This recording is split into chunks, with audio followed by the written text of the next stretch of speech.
प्यारे छात्र और छात्राओं, मेरे भाई आज इस वीडियो में मैं कक्षा 12 की केमिस्ट्री की यानी कि रसायन विज्ञान के 10 ऐसे महत्वपूर्ण अपक्रिया कराने वाला हूं जिसको 2026 में पक्का ही आने वाले हैं। ठीक है मेरे भाई, इसमें से 90% चांस है कि जो मैं करवाने जा रहा हूं गारंटी के साथ वह फंस जाएगा आपका। ठीक है, चूंकि आपके पास समय बहुत कम है और आपको इंटरमीडिएट का एग्जाम देना है। अगर आप लोग 70 में 70 यानी कि 100 में 100 स्कोर करना चाहते हो केमिस्ट्री में, तो मेरे भाई इस 10 रिएक्शन को जो मैं करवाने वाला हूं इस अपक्रिया को पढ़े बिना मत जाना, वरना तुम्हारा मार्क्स कट जाएगा।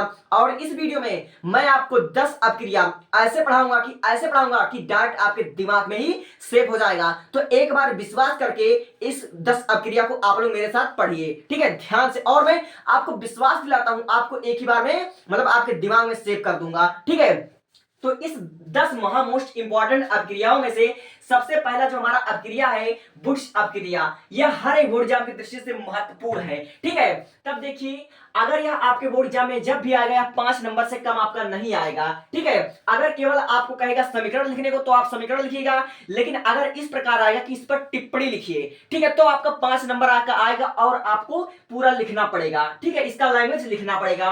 तो बोर्ड एग्जाम में अगर आपके आ जाता है बुश अपक्रिया तो आप इसको कैसे लिखोगे? देखो हमारा दिया हुआ है, जब शुष्क ईथर की उपस्थिति में एल्किल हैलाइड के 2 अणु सोडियम धातु से क्रिया करते हैं। ठीक है, यानी कि शुष्क ईथर की उपस्थिति में 2 एल्किल हैलाइड के 2 अणु, ठीक है, एल्किल हैलाइड के 2 अणु सोडियम धातु से क्रिया करते हैं, तब हाइड्रोकार्बन प्राप्त होता है। हाइड्रोकार्बन मतलब एल्केन प्राप्त होता है। इस अपक्रिया को बुश फीडिंग अपक्रिया कहते हैं। इससे आपने इसको पढ़ा, आपको समझ में आया? नहीं। अब देखो इसका एग्जांपल सहित, जैसे हमारा यह कह रहा है कि शुष्क ईथर की उपस्थिति में एल्किल हैलाइड के 2 अणु, एल्किल हैलाइड के 2 अणु, तब एल्किल हैलाइड क्या होता है? तो एल्किल हैलाइड जो हमारा होता है, एल्किल हैलाइड को हम RX से प्रदर्शित करते हैं। यह होता है हमारा एल्किल हैलाइड। कह रहा इसके 2 अणु, एक अणु हो गए और एक अणु और, ठीक है, एक अणु हमारा और, इसको हम किससे अपक्रिया कराएं? इसको हम सोडियम धातु से अपक्रिया करवा दें।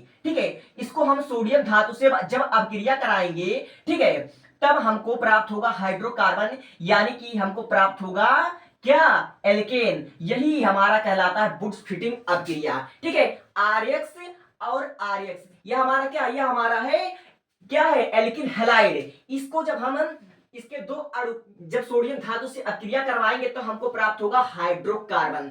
क्या हमको प्राप्त होगा? देखिए NaX के साथ बाहर निकल जाएगा तो आपका प्राप्त होगा यहां पर 2NaX।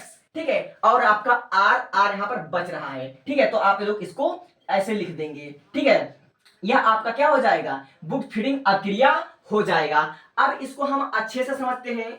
सबसे पहले आप लीजिए एल्किल हैलाइड के 2 अणु, तो आपने इसका सूत्र तो लिखा, आप इसको एक और एग्जांपल से आप अगर समझेंगे तो आपको ज्यादा बेहतर होगा। ठीक है, तो दूसरा एग्जांपल हम समझते हैं। जैसे आप कोई एल्किल हैलाइड ले सकते हैं, जैसे आप लोग ले सकते हैं मिथिल क्लोराइड। ठीक है, यहां पर आप लोग ले सकते हैं मिथिल क्लोराइड CH3Cl। ठीक है, प्लस इसके 2 अणु लेने हैं, यानी कि CH3Cl।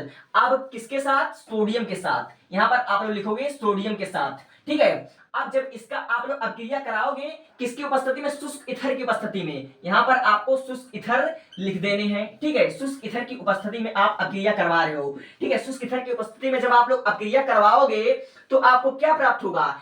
NaCl।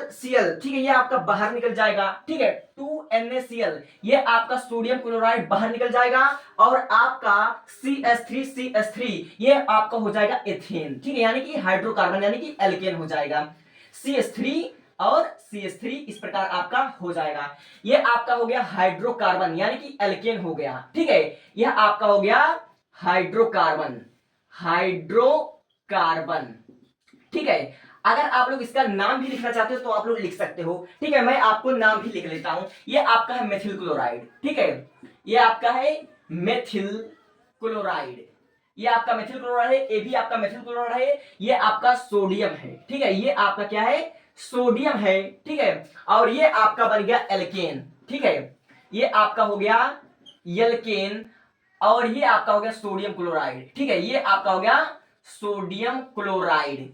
तो इस प्रकार आपने पहला वाला अपक्रिया समझ लिया है। ठीक है, आई होप कि आपको समझ में आ रहा होगा। ठीक है, take a screenshot and move for next.